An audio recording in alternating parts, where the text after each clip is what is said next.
which lives in the great Arctic North. Weighing only half a pound, it lays about 4 eggs that hatch in 24 days. After having its chicks, this bird embarks on a courageous and Herculean migration. How does evolution explain how a migratory animal gets from where he is in the summer to where he is in the winter? Usually the explanation is you have this certain kind of bird, and he grows in Texas. And then one winter, Texas is a cold winter. So he decides, you know something, I'm heading for Mexico. So he flies a few hundred miles south, and it's a little nicer down here. And then he comes back to Texas in the summer, but it's a especially hot summer. So he decides, you know, I think I'm going to go to Kansas. So he flies north, looking for a little cooler weather. And then each year he might go a little further south, a little further north, until they get all the way up to the Arctic and all the way down in South America. Well, this little bird breaks that rule. First of all, it's a very small bird, about the size of a dove, and it's not a swimmer, and it lives up in the Arctic, in Alaska actually.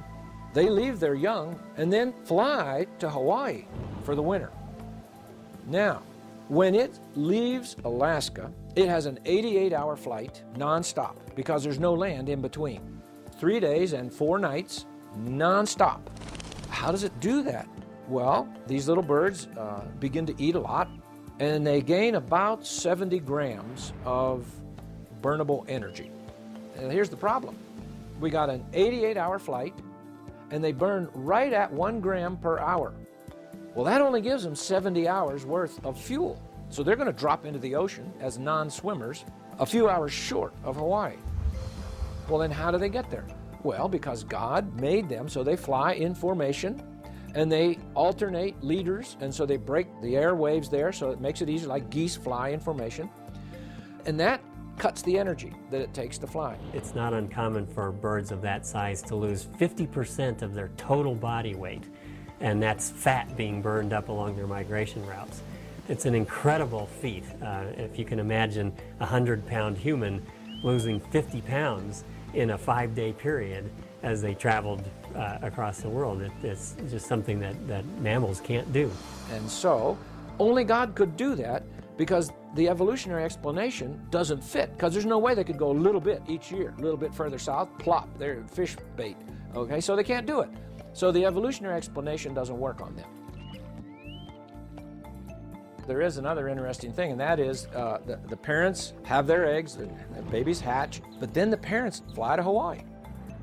Now the young are here, and they're going to keep eating and growing and gaining strength to get their 70 grams of fat built up, and then they take off for Hawaii, but they've never been there before. So how do they navigate? How do they know where to go? Nobody knows for sure. And if they miss it, even if some side wind would catch them and start blowing them off course, they still get there. And they can arrive at the exact same location every year within an area the size of this room, and they do this over thousands of miles. How do these animals get from here to there? The scientists are still trying to figure that out. Same thing with the homing pigeons. These little birds can find their way back home to their very spot where they need to go from almost anywhere in the world. Now, there are these huge areas that they've never flown over before. So they use many means, and we don't even really know what they all are and how they do it. But when we take them out and release them, they'll circle for a while and get oriented and head for home. It's amazing. What is guiding them across these areas, and what is built into them that God has done? I think that's the only way to describe this. God has made these little creatures so they can find their way over totally unknown territory to them. What a wonderful, magnificent thing our God has done.